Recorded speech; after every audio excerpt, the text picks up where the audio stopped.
Welcome to the first practice of this 10-minute Tai Chi series.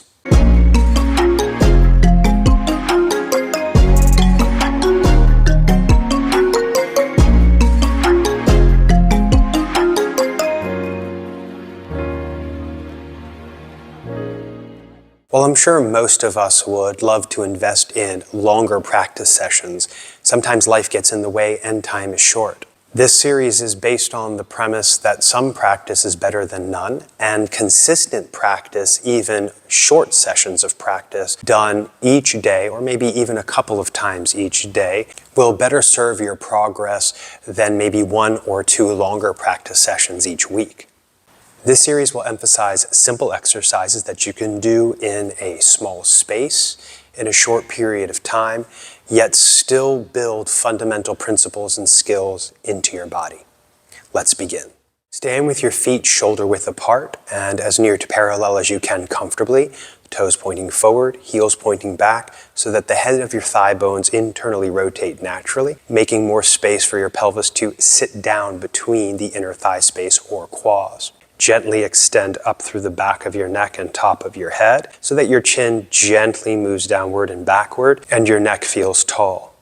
Center your shoulders front to back and relax them down the sides of your body. Relax down through your arms, elbows, wrists, and fingertips. Relax your rib cage, emptying the density or tension out of your chest cavity, your abdominal cavity and waist, and your low back, groin, and hips so that your tailbone can extend towards the ground. Your hips and knees and ankles all softly bend or yield to the relaxing and downward motion of your weight. And the muscles of the body are all as loose as they can be, sort of ungripping the bones so that the weight can settle down through the feet and into the earth, and so that our frame, our skeletal frame, can receive the support of the earth through the feet and all the way up to the top of the head, creating a kind of vector equilibrium. Stand here for a moment and take a few breaths, tuning our attention inward, ting, listening to the body.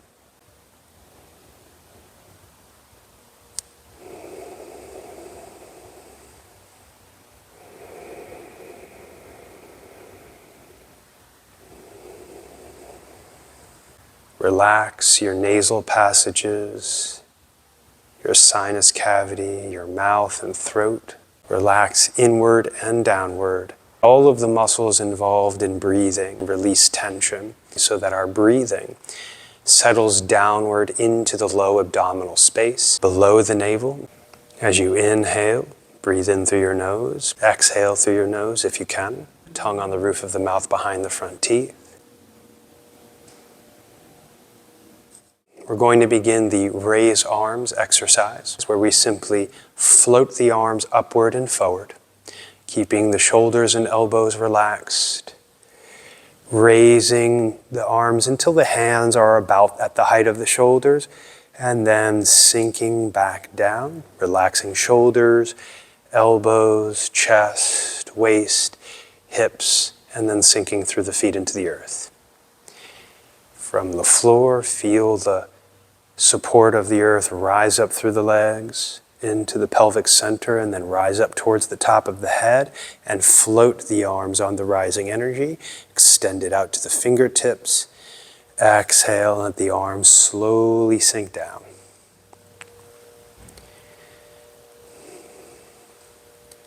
This simple exercise is usually the first movement in most Tai Chi forms, regardless of style.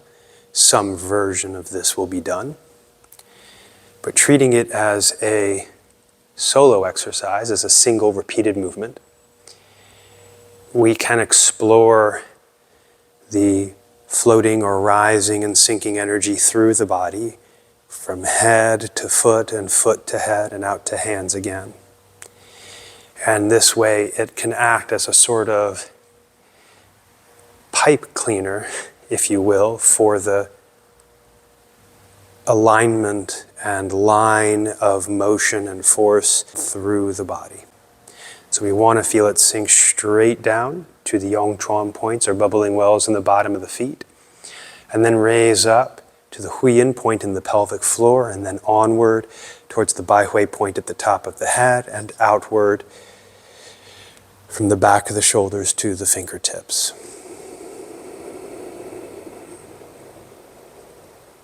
Avoid leaning back to counterbalance the arms.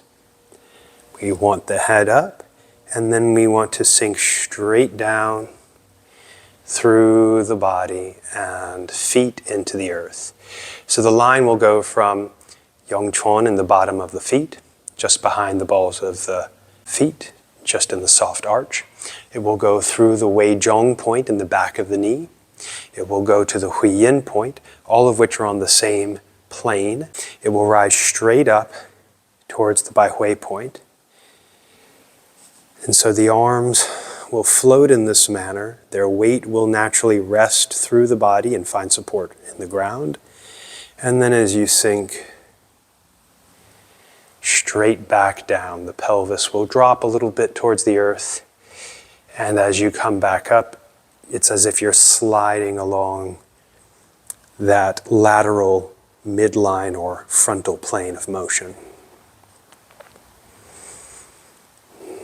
Another thing to avoid is lifting the sacrum and tailbone up and back. Keep the sacrum and tailbone hanging downward, the head suspended upward. So the whole torso from head to pelvis is long from Baihui to Huiyin. So Huiyin, or rather the pelvis, let's say, drops down towards the ground, and it's as if it pulls the waist and upper torso and head down through the sinking motion, but the head almost wants to stay up as if it's suspended by a cord from the Baihui point into the ceiling. And then as we rise up, it's as if the head draws the pelvis up, pulling it along so that the whole torso is gently stretched long through relaxation, regardless of whichever way we go. So we don't want to scrunch down in the body at all, nor do we want to lift the chest. The whole body just remains hanging along the Baihui point, and we keep the low back relaxed, and the waist relaxed, and the hips, so that the whole pelvis hangs down from the rib cage the whole time, whether we're going up or down.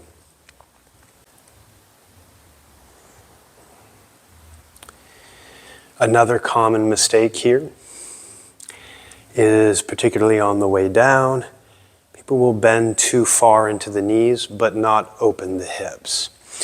We need to yield the joints along the vertical line of motion, both from the ground up and back to the ground.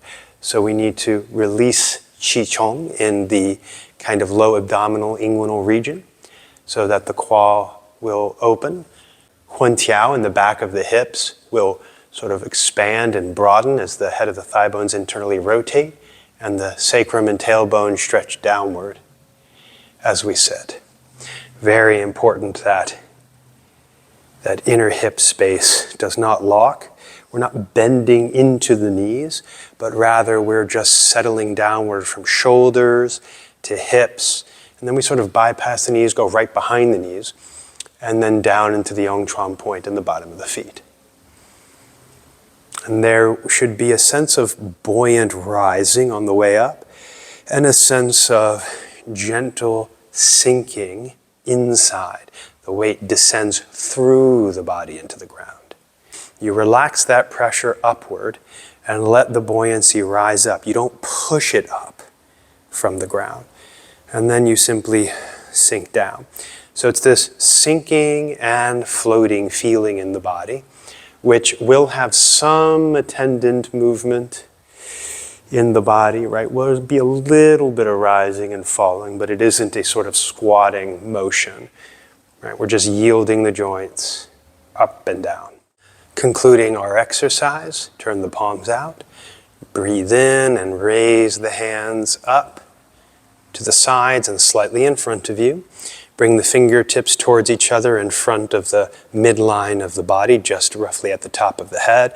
And as you exhale, let the hands descend down the midline as you relax and sink all the way down through your feet into the ground. And that concludes this 10-minute Tai Chi practice.